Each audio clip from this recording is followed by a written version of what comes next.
Sejam bem-vindos ao nosso podcast Propostas e Respostas de Deus. E a gente, recentemente, nós atravessamos o deserto, né? Cruzamos o Mar Vermelho, passamos pelo Sinai, nesse esforço, né, da construção da narrativa de Shalom, onde o povo vai aprender a descansar, né, a encontrar o Shabá. E para isso, o povo tem que largar a narrativa do império, a narrativa que eles viveram no Egito, né? Então, eles cruzaram o Mar Vermelho e passaram pelo deserto, né? Passaram por 3 testes: o teste do coração, o teste da alma e o teste da força, do muito. Do muito, e o teste do muito. E aí, então, agora estão chegando no Sinai. A gente vai falar hoje do que acontece ali no Sinai. E o tema de hoje é Lá Vem a Noiva. Né? Vamos falar dos casamentos no Oriente Médio, da Antiguidade. Né? E a fonte aqui, o pessoal quer saber qual é a fonte? Algumas fontes aqui. A fonte do material, a fonte primária, né? O material do Ray Vanderloon, que se você encontra aí o material dele, ele é vendido aí na internet. Mas não foi a minha fonte primária. A minha fonte primária foi o episódio 22 do Bema Podcast, do Martin Salomon. E nesse episódio especificamente, a grande maioria do que está nele vem desse episódio. Ele não é uma tradução direta, mas é o que mais se aproxima disso. Bom? Então, mas vamos lá, então. Né? Bem, na Antiguidade, no Oriente Médio, os casamentos eram arranjados. E quando você pensa em casamento arranjado, vem à mente, pelo menos quando eu penso, né, vem à mente uma imagem meio hollywoodiana. A gente pensa no pai, no patriarca, né, aquele cara que ele não fala, nem a filha, né, o filho fala, não tô nem aí pro que você quer, você vai ter que aceitar, sou eu que escolho. Né, em Hollywood tem aquele drama todo, né, os moleques lá ficam desesperados, porque parada meio Romeu e Julieta. Mas isso é mais Hollywood do que a realidade mesmo, né? Na verdade, a vontade da noiva e do noivo contava nesses casamentos. Mas também contava a casa toda, o Beitov, né? A casa do pai. Né? A Beitov significa casa do pai. As pessoas que faziam parte da casa também se envolviam nessa decisão. Afinal de contas, uma menina ali na antiguidade casava com quantos anos? Bem novinha, né? Bem novinha, né? Quando chegavam as regras, ela já estava pronta ali estava no mercado, né? Matrimonial, basicamente. Então, imagine um adolescente aí, né? Com os hormônios bombando a 1000, decidindo por conta própria com quem vai casar. Então, naquela cultura, a casa, né, o patriarca e toda a casa que se envolvia na decisão, imagina se eles iam deixar o moleque, a menina, escolher quem vai casar por conta própria. Para ele era impensável isso, né? Ainda mais na idade que eles casavam. Era um negócio, imagina a capacidade que eles teriam de julgar um caráter, né, um do outro. Você casou quantos anos mesmo, querido? Ixi, 20 anos. Que irresponsabilidade assim, né? Total. Casou com 20. Como seus pais deixaram isso acontecer? E então, era isso, né? Os casamentos tinham um pouco disso, a casa se envolvia, né?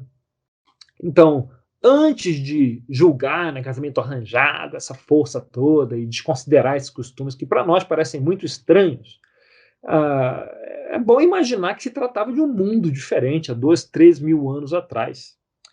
Então, a gente pensa o seguinte: no mundo judeu, naquele tempo, né, tinha um festival lá uma vez por ano que os jovens dançavam, né, as virgens pisando as uvas, e imagine que eles trocavam ali olhares e tal, e eventualmente podia até rolar uma química. E aí o jovem podia chegar para os pais e falar: então andei pensando que talvez a Rebeca ali podia ser uma boa escolha. E aí a mãe podia olhar, ouvir e falar: realmente eu não tinha pensado nisso. Ela vem de uma boa família e tal, a gente pode perguntar, né? E trabalhar isso. Ou então um outro falar assim, não, eu ouvi que o pai delas usa pesos alterados ali na lojinha dele, acho melhor a gente procurar melhor, viu? Então, as pessoas se envolviam na decisão que podia durar muito tempo. Depois dessa negociação, aconteceu o noivado, né, bem entre aspas. O que era isso? A família do noivo ia até o vilarejo de onde vivia a possível noiva. Aí o pai pegaria um vinho e encheria um copo, passaria o copo para o filho. E o filho pegaria esse copo e ia oferecer para a moça. Ia falar assim: esse é o copo de um novo acordo que eu faço com você hoje. Não beberei mais desse copo até que beba com você na casa de meu pai. Se ela pegar o copo e beber, é a forma dela dizer: sim, eu aceito a sua proposta. Você vê que ela aceita com um brinde. Aí, Rodrigão, ela aceita com um brinde. Se ela rejeitar o copo, é a oportunidade que ela tem de falar: não, não, não, não, não, não. Não, não topo. E obviamente não é porque o vinho era ruim, né? É porque ela não estava afim daquele relacionamento. Claro que, quer dizer, nada claro, né? Mas não há registros de uma moça rejeitando uma proposta. Não quer dizer que não aconteceu, só quer dizer que não há registros. Seria meio como cuspir na cara dos pais, que dava um trabalhão chegar até esse ponto. Podia demorar anos, né? De conversa até esse ponto. Então, se ela beber do copinho, deu-se o sim. E aí, o que o noivo faz? Nada. Ele volta, viaja de volta para o vilarejo do pai, volta para a casa do pai. Aí, ele precisa construir uma ínsula. Né? Ele não tinha essa de casar e sair da casa do pai. Né? Ele volta, afinal de contas, ele volta para ajudar a família, né? O pai, a perseguir a vocação daquela família, né? Se é tinha uma família que pesca, uma família que faz móveis, uma família que cultiva uva, né? Sabe-se lá. Mas aquela casa, a casa do pai, tem uma vocação. Ele volta para ajudar ali, né? Mas ele tem uma outra missão, que é construir essa ínsula, né? Que seria um quarto a mais. Construir um quarto a mais colado na casa do pai. Que no Brasil chama de quê? Como é que você chama quando você constrói um quarto colado na casa do pai? Puxadinho. Puxadinho, muito bom. Você acha que isso é invenção de brasileiro, construir puxadinho? Puxadinho existe há 3.000 anos ou mais. Desde que existe humanidade, existe puxadinho. Então, o cara volta, e isso não é tradução, né? Claramente, no episódio original do Bema não existe a palavra puxadinho, né? Para traduzir. Mas, então ele volta e ele vai construir o puxadinho dele, preparar esse quarto. Só que ele não tem, o moleque, não tem a menor ideia do quanto tempo isso vai levar. Só o pai dele que sabe. Porque essa pode ser, talvez, a última oportunidade que o pai tem de ensinar algo para o filho, né? Enquanto o filho está completamente embaixo da asa dele. Então, o pai pode ser generoso e construir junto com o filho lá, ficar, né, virando cimento, concreto lá, com o filho, construir junto. Ou ele pode deixar o filho, está ensinando alguma coisa, né? Deixa o filho aí se virar e o moleque vai ter que fazer tudo. E, de repente, o moleque foi lá, trabalhou, virou concreto para cá e para lá, constrói. E aí o pai chega e fala: esse é o tipo de trabalho que você vai colocar na casa da sua família? Não. Pode desfazer e começar de novo. Né? E aí o que o moleque vai fazer? Ficar revoltado, mas desfazer e começar de novo. E aí, no fim das contas, a verdade é que o noivo não sabia quanto tempo ia demorar esse processo de treinamento, de construção da ínsula dele. Podia demorar 3 semanas, podia demorar 3 meses, podia demorar, sabe-se lá, 3 anos. E não só ele que não sabia, né? A noiva sabia? Não. A família da noiva sabia? Não. Não sabia, né? Tudo que ele sabe, do lado da família da noiva, é que chegou esse rapaz, pediu a mão da moça, voltou para a casa do pai dele para preparar um lugar para a futura família e só desapareceu. Não troca zap e sumiu. Um dia, o pai vai chegar o moleque e falar: ó, já tá bom, curti, beleza, já tá bom, acho que você já entendeu, construiu aqui, tá bonito. Daí o que eles vão fazer? A família da noiva, do noivo, vai botar, né, o burrico de novo, mochilinha nas costas, vai viajar até o vilarejo da noiva de novo, né, e eles vão chegar. Eles vão chegar a qualquer momento. A hora que chegar, chegou. Pode ser qualquer hora, até no meio da noite. Pode ser. Então, tem alguma história na Bíblia que lembra a chegada do noivo no meio da noite? Eu lembrei aqui. Qual história? Tem uma parábola de 10 virgens Tem, no meio da noite. O tem. que elas tinham que fazer? Estar preparadas. Estar preparado, porque podia chegar a qualquer hora, né? Uhum. Então a gente vê essa história e a gente acha completamente esquisito, né? Estranhíssimo. Mas para eles, não. Para eles não era estranha, porque a partir do momento que a família do noivo deixa, ele podia voltar. A festa podia ser dali a dias, semanas, meses, sabe-se lá.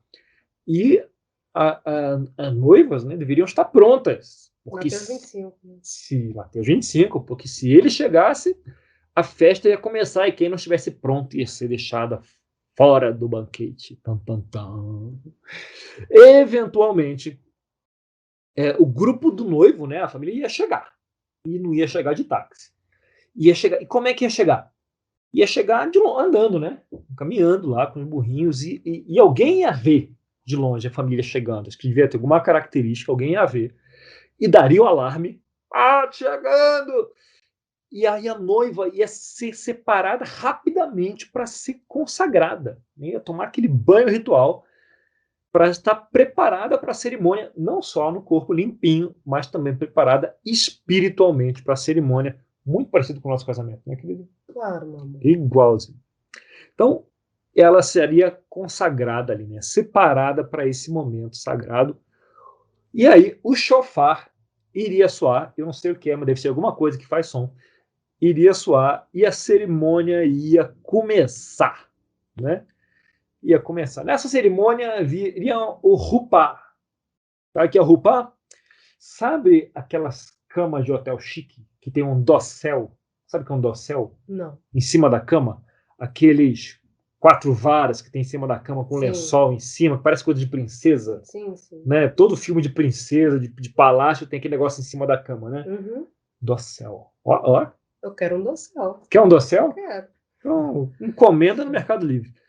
Aí, então, o Rupá é parecido com o dossel, só que sem a cama. Não é aquele negócio, aqueles 4 varas de madeira com aquele lençolzinho em cima. Se você procurar no Google Imagens, você vai achar, né? É Chuppah, né? Aí você vai achar uma imagem do que é. Mas é um dosselzinho assim, onde os casamentos judaicos, os casais ficam embaixo daquilo ali. E então, o casal fica ali embaixo do Rupá e o noivo apresenta o ketubá. Sabe o que é o ketubá? Não. Nem eu sabia até estudar isso aqui. Isso aqui é um acordo, é um texto, né, um papel ali, onde ele apresenta alguns princípios que vai reger a relação deles. É meio que ele se apresenta ali, né, por meio daqueles princípios, coisas que eles valorizam. A noiva, teoricamente, tem também essa oportunidade para rejeitar e pular fora do casamento. Afinal, esse é o momento que ele fala, olha, é isso aqui que eu valorizo, né? Isso aqui que me representa, né? Esses princípios. Né? Olha, eu pesco, eu valorizo isso aqui, o meu pai assim. Como se fosse o contrato de casamento. Aí tem esses princípios. É o básico do contrato, né? Ali dele. Exatamente. Tem uma certa semelhança com votos, né?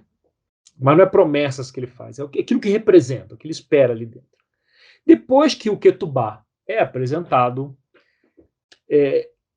há um quarto especial separado ali do lado para a consumação do casamento. Então está ali do lado preparado o quarto para consumação.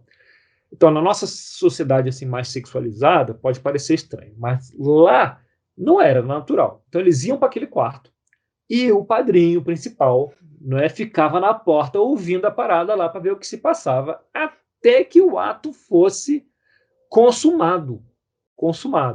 Quando fosse consumado, o que tinha que acontecer? Tinha que apresentar a prova da consumação, né? A prova. E o que é essa prova? Casou lá o jovem com a virgem. Qual é a prova da consumação? O que que prova... Sangue, né? É isso. O que que prova que a virgem casou ali e consumou o casamento? O sangue. Pega os panos lá com o sangue, aí o padrinho pega os panos com o sangue da consumação e mostra para todo mundo. E aí todo mundo vê aquilo e eles dão um grito de alegria, um grito de alegria. E a festa finalmente pode começar, não é? Alegria total, júbilo ali, porque o sangue ali da consumação é mostrado. E aí os convidados gritam, a festa começa, né? Essa festa vai durar aí de 5 a 7 dias. E eles trocam presentes, tem dote aí, né? Envolvidos, os dotes são trocados, são dados. E tem início a lua de mel, que leva um ano inteiro. Maravilha. Maravilha. Por um ano, eles não vão assumir grandes responsabilidades naquela comunidade, ele não vai para a guerra, e mais, ele não pode nem se afastar muito. Sabe esse negócio de sair para pastorear ovelha pelos campos e ficar dias longe? Não pode, tem que ficar perto ali. Trabalhos mais tranquilos nesse primeiro ano, porque a ideia é que eles passem a se conhecer bem. A gente tem que lembrar que eles não se conheciam, né? A moça recebeu um sujeito na casa dele, né? Arranjado ali pela família. Ela viu o cara, ele desaparece, volta do nada, consuma a parada. Agora eles têm que descobrir como conviver e mais, como gostar um do outro. Né? Então esse primeiro ano serve para isso. E ela vai morar com a sogra, hein? Olha que beleza. É meio ao contrário na nossa cultura, né? Então, quem sabe um dia a gente vai tratar disso melhor no futuro. Mas eu vou finalmente pedir aqui para a voz melodiosa da Patrícia aparecer em Êxodo 19, 5 e 6, por favor. Agora, se me obedecerem fielmente e guardarem a minha aliança, vocês serão o meu tesouro pessoal, dentre todas as nações. Embora toda a terra seja minha, vocês serão para mim um reino de sacerdotes e uma nação santa. Essas são as palavras que você dirá aos israelitas. Caramba, o que tem isso a ver com o que a gente está falando, né? Então imagine que isso se passa quando eles estão no Sinai, recebendo os 10 mandamentos, e Deus deseja ter uma relação especial com o povo. E aqui tem um convite, né? Estão lá no Sinai, lá, Paraná, estão perto de celebrar a aliança, e ele fala, se vocês me obedecerem fielmente, né? Tem um convite aqui. Só que essa história não começa aí. Ela começa lá quando eles são retirados do Egito, cruzam o mar de juncos, né? O mar vermelho, né? E tem esses momentos no deserto onde Deus Yadá, né, experimenta o coração deles, e agora sim ele faz o convite. E aqui nessa escritura tem um termo interessante, lá no verso 5, ele fala, vocês serão o meu tesouro pessoal dentre todas as nações. Esse termo, tesouro pessoal, é um termo usado em papo de casamento. É assim que o noivo chama a sua noiva no dia do casório. Que romântico. Tesouro pessoal. Então, ou seja, esse papo aqui no Sinai é um papo de casamento. O que aparenta aqui é que ele está preparando o povo para esse momento. E veja, 5 versos depois disso, Deus diz para Moisés de consagrar o povo, que é um outro momento do casamento. E é possível seguir essa narrativa até o fim, né? Se a gente pegar, a gente pode imaginar o noivado voltando lá para Gênesis 10 a 15, quando Deus diz a Abraão, deixa a casa de seu pai e vá até a terra que lhe mostrarei. Nem parece com o noivado. Então, o que era isso? Né? Esse compromisso do noivado. E aí, lá nesse momento, você tem o caminho de sangue, está lá no episódio 13, que é uma cerimônia de quê? De noivado. Né? Quando Abraão lembra, está inseguro e tal, tem uma cerimônia de noivado, que é o caminho de sangue. É o tipo de acordo que se espera caso Deus esteja vendo isso, nessa relação, como um noivado. Então, depois disso, o noivo se vai. E a gente tem um período no Egito, que é onde Deus estaria distante. Né? O povo está no Egito. Depois, eles iriam se reunir debaixo do Rupá. Né? E aí você tem a nuvem que cobre o Monte Sinai, né? Simbolizando aí o Rupá. No Rupá, o noivo apresenta o Catubá, né? E o Ketubá, aquele onde ele se apresenta, o que é importante para ele. E o que ele apresenta no Sinai? O que ele apresenta lá? Os 10 mandamentos. Os 10 mandamentos, que são aquilo que Deus vai, como Deus vai definir aquele relacionamento. E depois disso, você tem a consumação do casamento. Você pode dizer que acontece no tabernáculo, né? O quarto de núpcias, ali, o tabernáculo, onde Deus se encontra ali com Moisés, né? Que representa o povo. A troca de presente no casamento também acontece. Se você ouvir os mestres falando da lei, eles falam da lei como um presente. Às vezes, especificamente como um presente de casamento. Afinal de contas, o judaísmo sempre viu a conexão entre o que acontece no Sinai e um casamento. E aí, você tem a lua de mel, ou um ano de mel, né? Quer dizer, que é considerado aquele tempo todo perambulando pelo deserto. Em Jeremias 2:2, o que ele diz lá em Jeremias 2:2? Vá proclamar aos ouvidos de Jerusalém. Eu me lembro de sua fidelidade quando você era jovem. Como noiva, você me amava e me seguia pelo deserto, por uma terra não semeada. Então Deus via esse tempo como uma lua de mel. Acontece também em Ezequiel 16, 23, em Oséias. Mesmas metáforas. Tem outras referências interessantes. Lá em João 14, diz assim no verso 2: Na casa de meu pai há muitos aposentos. Se não fosse assim, eu lhes teria dito: Vou preparar-lhes lugar. Se eu for lhes preparar lugar, voltarei e os levarei para mim, para que vocês estejam onde eu estiver. E aí, alguma semelhança? Vamos ver lá em Marcos 13:32. Quanto ao dia e a hora, ninguém sabe, nem os anjos do céu, nem o Filho, senão somente o Pai. Ninguém sabe a hora. Que estranho. E o Martin, né, lá no Lema, ele cita uma história do Talmud. Ele diz assim, que essa história diz assim: quando perguntam ao noivo, sei lá, pela enésima vez, fala assim, então, quando será o seu casamento? Daí ele tira o chapéu, pega e joga para o alto o chapéu e diz: ninguém sabe, nem os anjos do céu, nem o sol, a lua e as estrelas, e nem eu. Só o meu pai sabe, diz ele, exasperado. E parece muito com uma certa resposta de Jesus quando lhe perguntam sobre o dia e a hora. Não é? Bom. Ninguém sabe. Claro que, se isso é um casamento, nós temos um pequenininho probleminha. Pequenininho probleminha. Afinal de contas, se você conhece o seu texto, quando Moisés desce da montanha com o Ketubá, né, os 10 mandamentos nas mãos, pela primeira vez, você lembra o que está acontecendo? Bezerro de ouro. Bezerro de ouro. Né? Moisés está tendo aquela conversa com Deus, está escrevendo lá o Ketubá, e Deus vira para ele e fala: Moisés, tá rolando uma parada muito doida lá embaixo. Vai lá, dá uma olhada, viu? E então aquele tá esperando aquele clima romântico, né? Mas aí Moisés volta e encontra o povo fazendo o quê? Dançando e cometendo idolatria. Adorando, né? O bezerro. O bezerro. Qual é a analogia aqui, né? Você imagina que quem é a noiva aqui? Israel, né?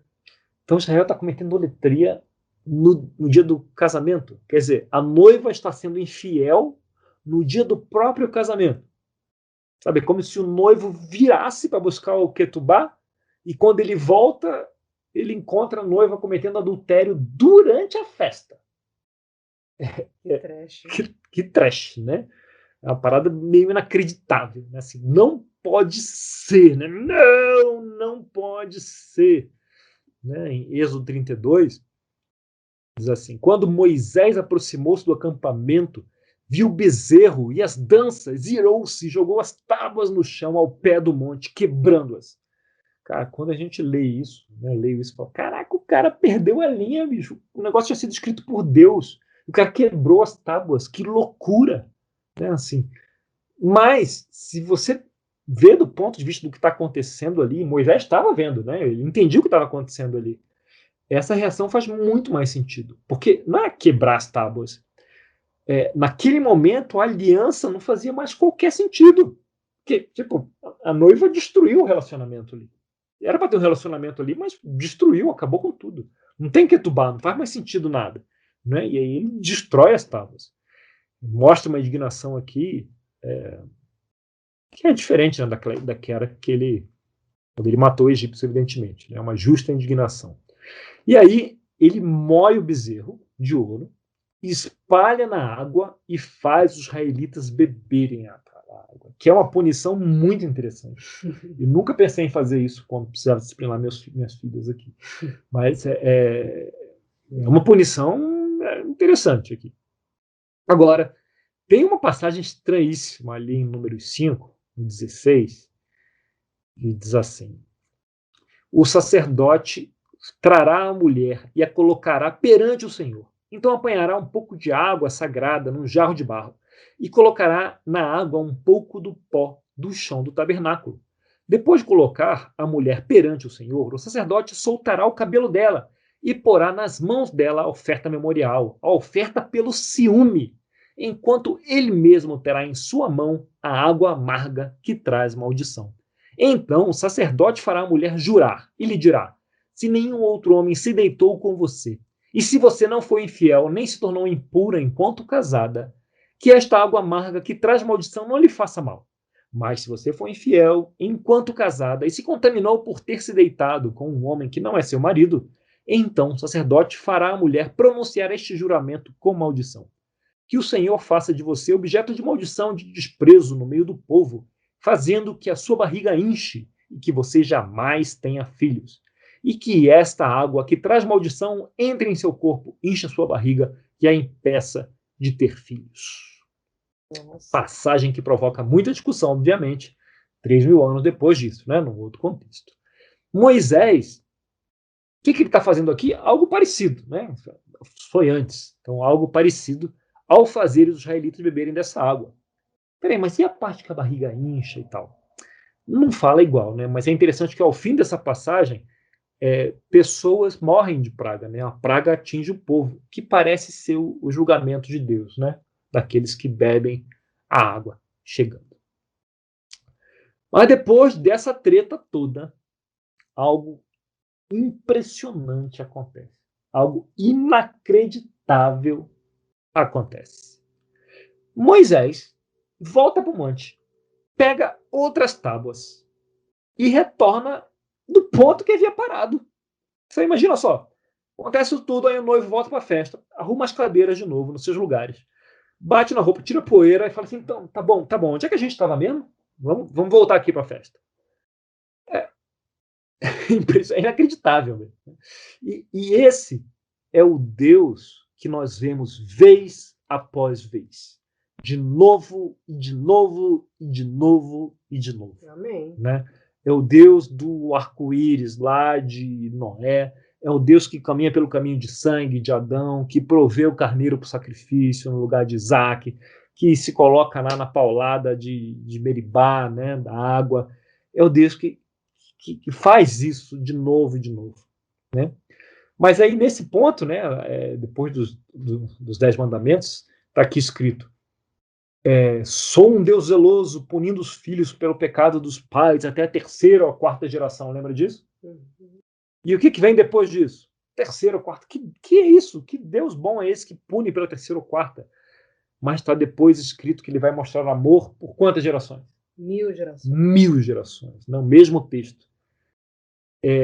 Obviamente, é uma hipérbole aqui. Né? Se é hipérbole para 1000, por que não é hipérbole para 3 ou 4? O que se mostra que essa passagem é a diferença, né? Deus que traz o julgamento, do julgamento de Deus para o amor de Deus. Né? É isso que essa passagem aqui conta. E a gente acaba se prendendo.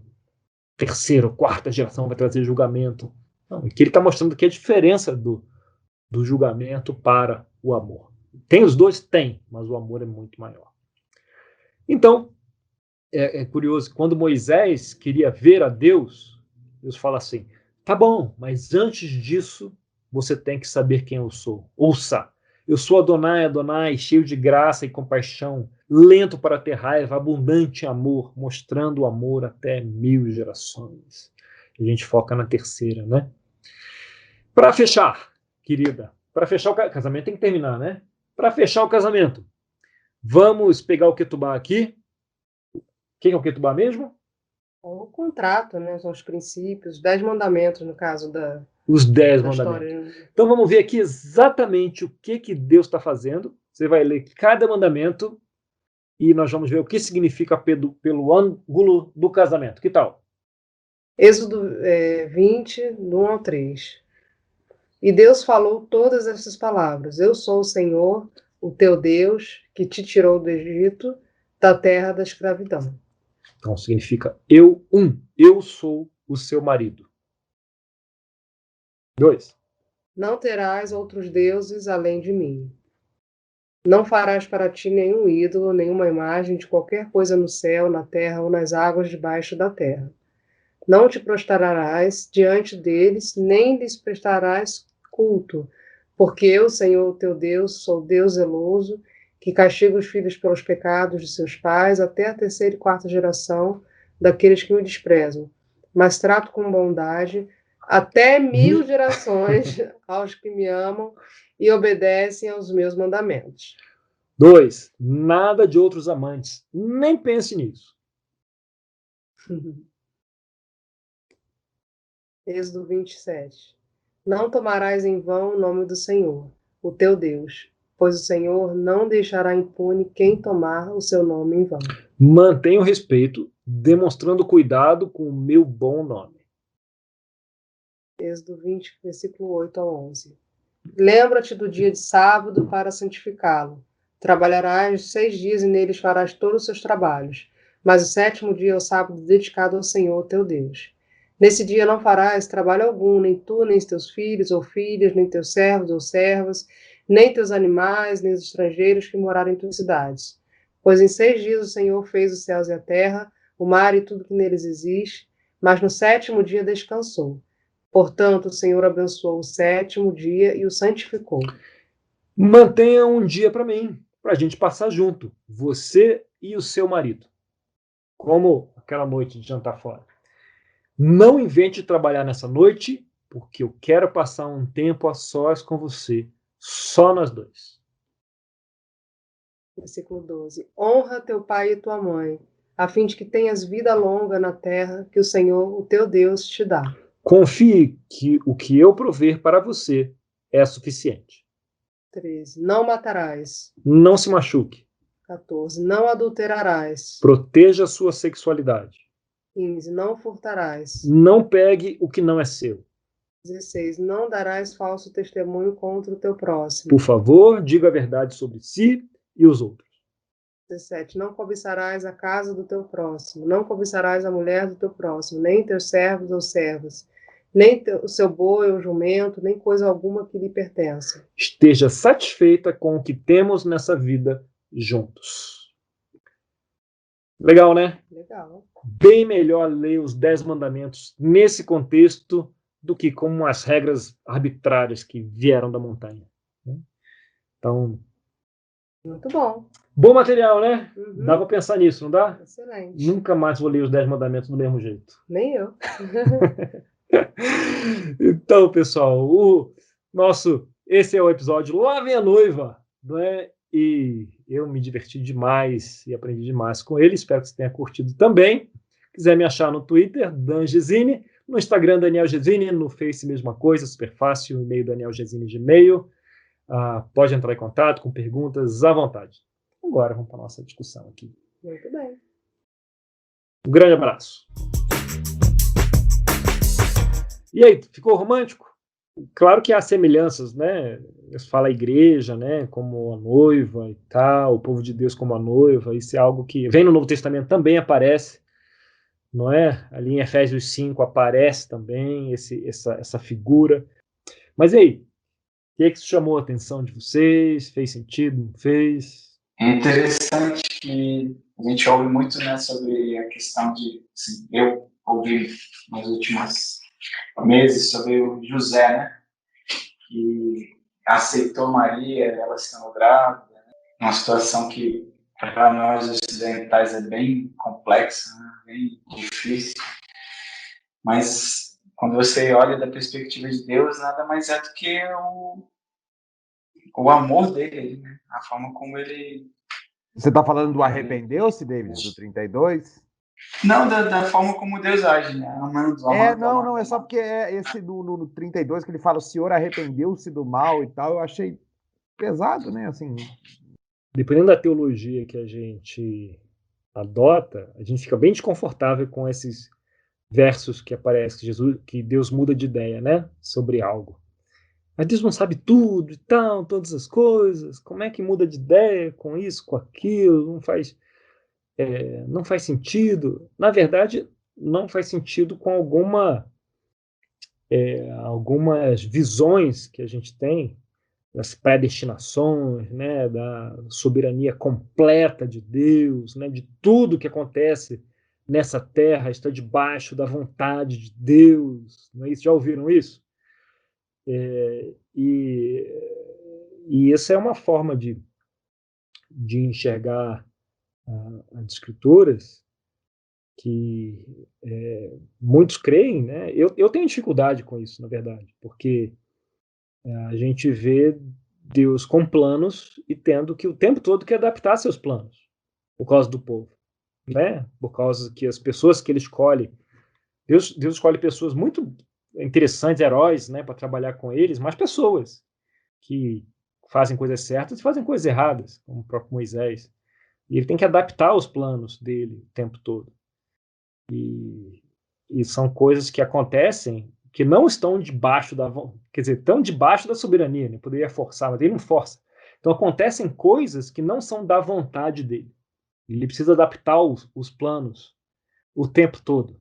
Ele vai por um plano e ele precisa adaptar porque uma coisa deu errado. E da mesma forma que ele se adapta, porque as pessoas nem sempre agem seguindo a vontade de Deus da forma que ele gostaria, ele também se adapta de acordo com os relacionamentos que ele tem com os seus escolhidos, né? Então, ele faz isso com Abraão, não é? Ele tem uma ideia, Abraão argumenta com ele adapta ao plano dele, faz algumas vezes com Abraão isso. Agora a gente vê ele fazendo com Moisés, não é? E ele adapta ao plano dele, também de acordo com o relacionamento que está em andamento.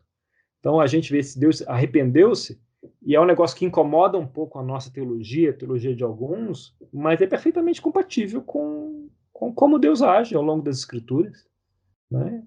E tem relacionamentos ali em andamento profundo, e como da mesma forma que não da mesma forma, né, mas tem alguma semelhançazinha, né, de como os nossos relacionamentos nos influenciam e às vezes nos fazem mudar algo. Deus também, ele faz o que ele quer, inclusive ser influenciado por uma conversa ali e mudar algo, e se arrepender e ajustar o plano. Não é só porque que ele vê o tempo de forma diferente que ele não vai eventualmente fazer ajuste nos planos, na forma que ele vai lidar com o seu povo. Não é? A gente ora por quê, ora bolas? Então, a gente precisa amadurecer na nossa teologia, né? Nossa visão de Deus, até para o nosso relacionamento poder se aprofundar.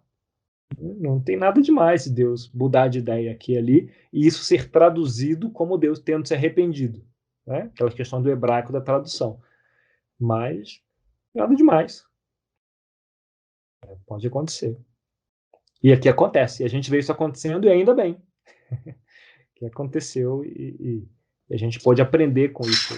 Uma questão que sempre me vem à mente é por que Deus continua querendo se relacionar com esse povo, com essa criação, né, que não responde da forma como, né, deveria, né, desde Adão.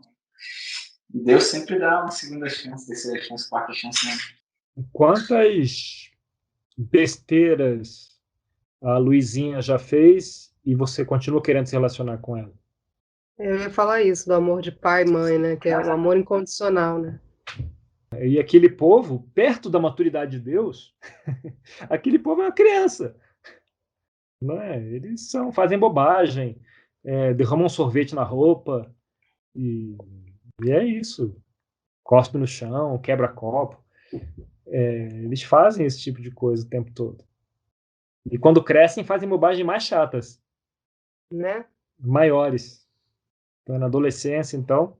E você continua, e a gente, como pai, continua querendo se relacionar, continua querendo perdoar. Tem uma vontade de perdoar tremenda. Tem gente que é só um sinalzinho, assim, ó, para reconciliar, assim. Não precisa dar muito, não, dá só uma migalhinha de tanto de vontade que eu quero reconciliar, né? Por isso, quando Deus fala aqui do amor dele, de 1000 anos, 1000 gerações, a gente entende isso melhor na paternidade. Né? 3, 4 gerações para 1000. Então, tem o julgamento? Tem. Tem a justiça? Tem. Tem o castigo? Tem. Mas o amor e a vontade de perdoar é muito maior. Né? Então, a gente experimenta uma sombra do que é o amor de Deus quando a gente tem filhos. Mesmo com o nosso amor imperfeito, né? E, um monte de impureza, mas a gente consegue ter uma sombra do que é nesse amor de Deus, desse jeito. A gente não entende fora, lê essas coisas, caramba, como é que Deus é tão paciente, não acredito, vai perdoar de novo, não, não. A gente vê Jonas, né, com esse conflito. Assim, não, mas depois eu vou lá para Nínive, eu já te conheço, e aí você vai perdoar e tal, e não vai adiantar nada, eu vou perder tempo. E daí se eu perdoar, ora bolas? Eu que decido isso. Eu quero perdoar. Você não tem nada com isso. E Nínive só precisava dar uma migalhinha, né? Para Deus perdoar. É o que eles fazem, né?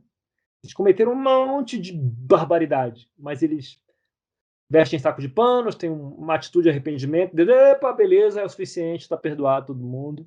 Olha que coração e tal. É só isso. É isso que esse é o coração dele, né? Ele quer essa. Claro, coração contrito, coração. Mas o nosso coração contrito e de perdão, ele é uma migalhinha perto das besteiras que a gente faz. Mas é isso que Deus quer. E isso tem esse poder transformador, não é? A gente cresce justamente porque Deus é esquisito desse tanto, né? De perdoar muito mais do que julgar, ainda que haja julgamento. Ainda bem que ele define a justiça dele, né? Se a gente definisse a justiça dele, vixe, já era. Já era. Outra pegada, né? Tá? Então hoje a gente experimentou um pouco disso. A gente falou do casamento, a gente viu um negócio bárbaro acontecendo durante o casamento, né? Um adultério, e a gente viu esse negócio sendo processado, né? Com Moisés, com o povo. Deus teve o julgamento, né? Teve ali algumas pessoas que foram atingidas por praga, alcançou um pedacinho do povo, mas depois ele, não, beleza, vamos continuar esse relacionamento. E leva o casamento adiante, e dá a lei. Então, fala muito sobre o caráter desse Deus que a gente quer aprender, que a gente quer adorar, que a gente quer estudar, não é? Se a gente for mais parecido com ele, hein? É bem interessante. Estamos quase lá. Lá em Êxodo 19, embora toda a terra seja minha, vocês serão para mim um reino de sacerdotes, uma nação santa. Ele faz alusão, né, a toda a criação, mas ele mostra o plano. Não, meu plano é vocês espelharem a mim na terra. Isso é isso. É o Beethoven, né? A casa do pai. Então vocês são da minha casa, vocês são meus representantes. Onde vocês forem, vocês precisam me representar, né? Essa casa, esse patriarcado aqui, onde eu sou patriarca, né? Se você é noiva, vocês vão me representar. E é isso mesmo, né? Então a nação de sacerdotes, onde todos podem representá-lo. Legal, né? Achei interessante também a referência a Mateus 25, a parábola das 10 virgens esperando o noivo. Nunca fez muito sentido isso, né? De elas terem que ficar preparadas com a lamparina e tal. Era difícil entender, né? A questão até da cultura. Uhum. Então, achei interessante essa referência. Esteja preparado. Deus usa essa referência cultural, né, para falar disso, né, a necessidade da gente estar preparado dentro desse relacionamento, né, desse casamento com Deus, né, tá atento. Mas a gente não pescava referência. Eu também nunca tinha pescado essa referência. Chegar no meio da noite, coisa estranha. Festa não está marcada. A gente marca a festa de casamento com 2 anos de antecedência. Um dia exato, a hora exata. Se não tiver uma pandemia mundial, vai acontecer naquele dia. Mas eu vou ter que ouvir de novo, viu, Daniel? Peguei todas as referências suas aí, não. Muito bem, é por isso que está gravado. Então, você pode rever quantas vezes quiser. E a Nathalie vai ter que fazer um esforço para arrumar alguma coisa desse papo aqui. Sinal. Divirta-se aí, Nathalie. Esse foi o nosso podcast Lá Vem a Noiva, com uma breve discussão no final. Espero contar com você no nosso próximo podcast. Nós vamos falar de... descobrirá em breve. Tchau, tchau.